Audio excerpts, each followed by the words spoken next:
माने दिनै बिजेपिनि कार्जफोरखौसो माने मा होनो माने गुरुत्व होआ इलेक्सनाव बाहायबाय इलेक्सन जोब्बानो होनबाय बिजेपिया भट होआखै जायगा जायगा थांबाय जोंनि नेताफ्रानो बुङो इउपिपिएल नेताफ्रा बहा बिजेपि दं बिजेपिआनो गैया होनना बुङो बे जोंनि बिजेपिनि जे वार्कारफोर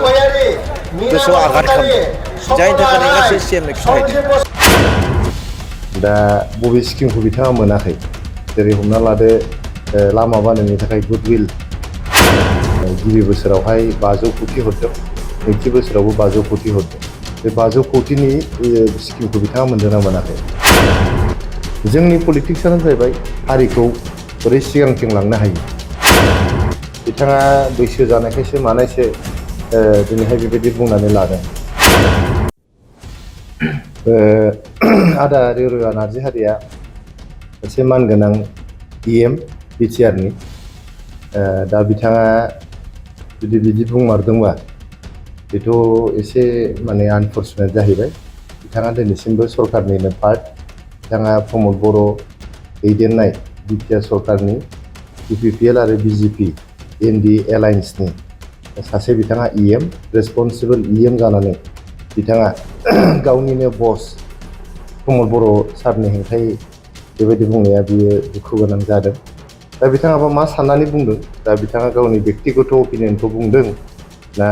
पार्टिनि अपिनियनखौ बिथाङा बुंदों बिथाङा बेखौ माने क्लेरिफाइ खालामनाया मोजां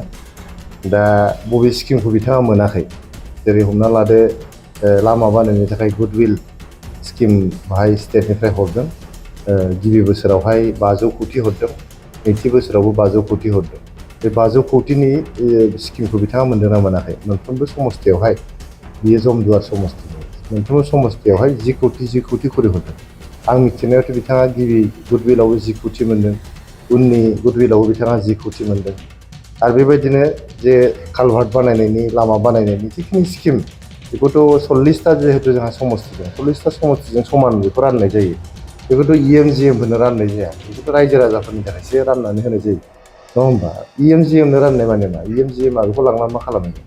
बेखौथ' लांनानै जाहैनो हाया बेखौथ' रायजो राजानि थाखायसो मावहैनांगोन नङा होमबा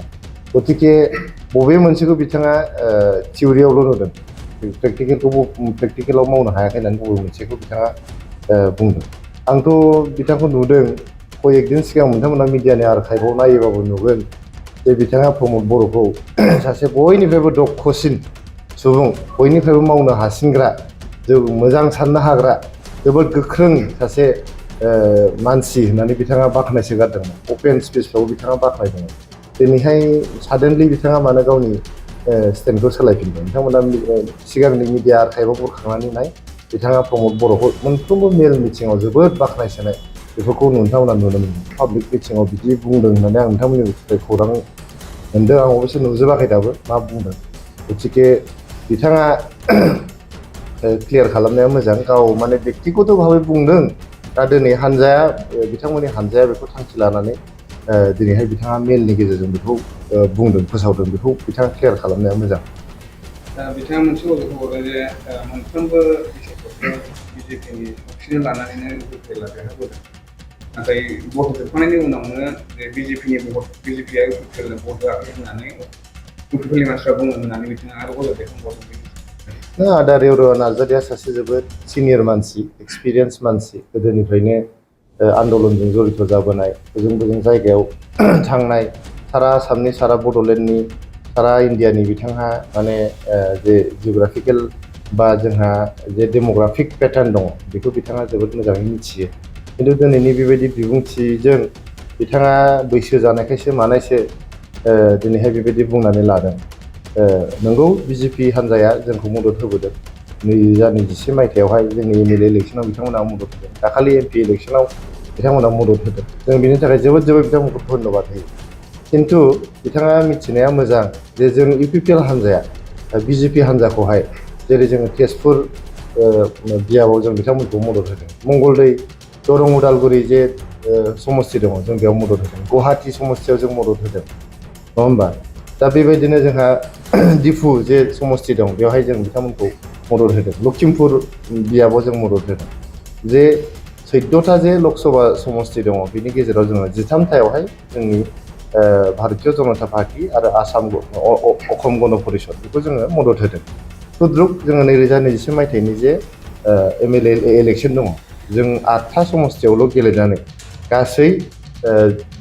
आसामनि जे समस्तिफोर दं जेराव जों मदद होनो हायो बेयाव जों मदद होदों गतिके दिनैनि थारिखआव बबेबा मोनसे हान्जाया सोरनिबा अक्सिजेन लानानै सोलिदों होननानै बेखौ बुंनाया थिग नङा दिनै हयथ'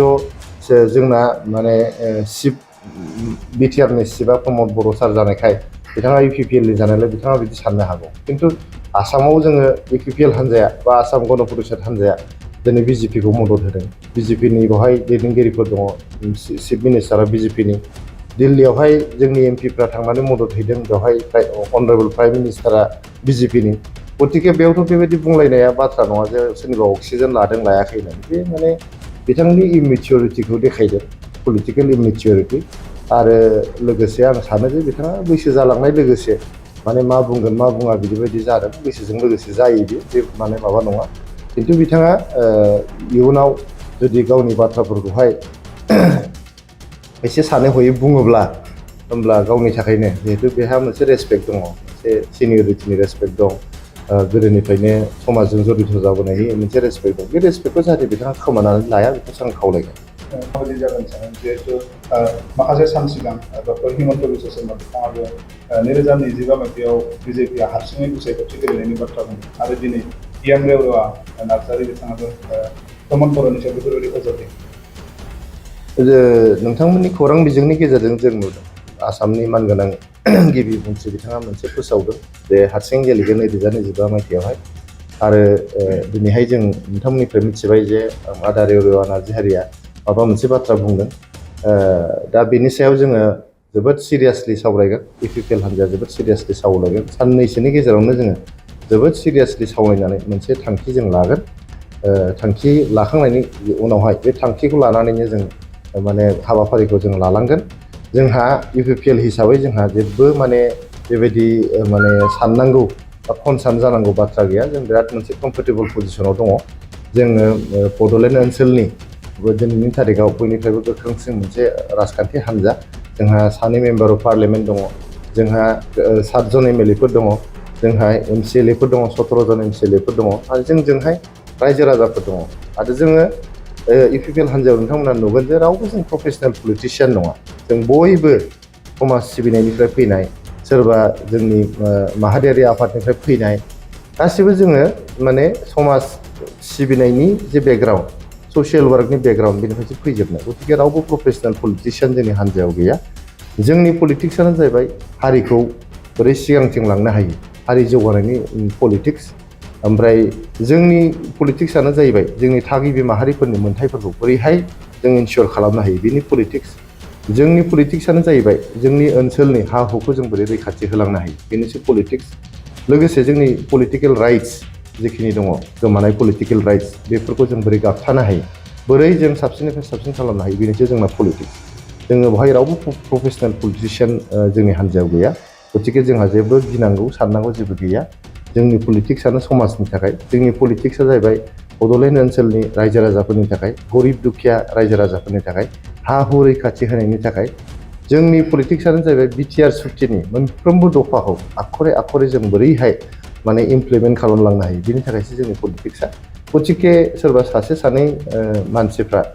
जों माने UPPL जों थाला बा UPPL जों गेलेला होनबा जोंहा बेवहाय बुंनांगौ गैया बिथांमोना मोनसे इन्डिपेन्डेन्ट पलिटिकेल पार्टि बिथांमोना मा डिसिसन लायो लाया बे बिथांमोननि सायाव आरो जोंनि डिसिसनखौ जों साननैसोनि गेजेरावनो जों सिरियासलि गासिबो जोंनि MLA MP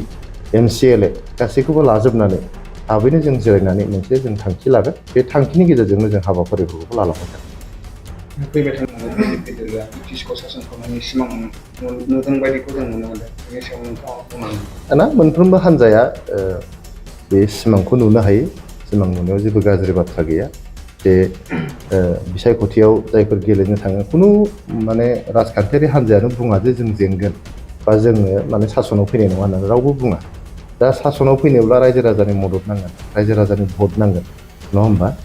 जोङो रायजोफ्रा जेखौ सानो रायजोफ्रा जायनो भट होयो बिसोरसो सरकार दानो हायो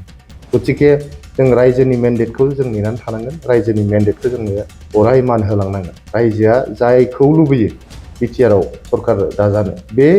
हान्जायासो बिटिआरआव सरकार दागोन गतिके दिनैनि तारिखाव जोंहा 2025 मायथाइसिम भारतीय जनता पार्टीजों एलायन्सआ दङ आं फोथायो बे एलायन्सआ थागोन आरो जोंखौ दिनैसिम फर्मेलि कमिउनिकेट खालामाखै सासे सानै व्यक्तिया बबेबा मेल मिटिङाव बेबायदि इनफर्मेलि बेबायदि अपिनियन होदों दा बियो अपिनियन ना पार्टीनि डिसिसन जोंबो मिथिया बिथांमोना जेब्लानाखि पार्टीनि डिसिसन लानानै जोंखौ बुंगोन we are absolutely fine and okay with it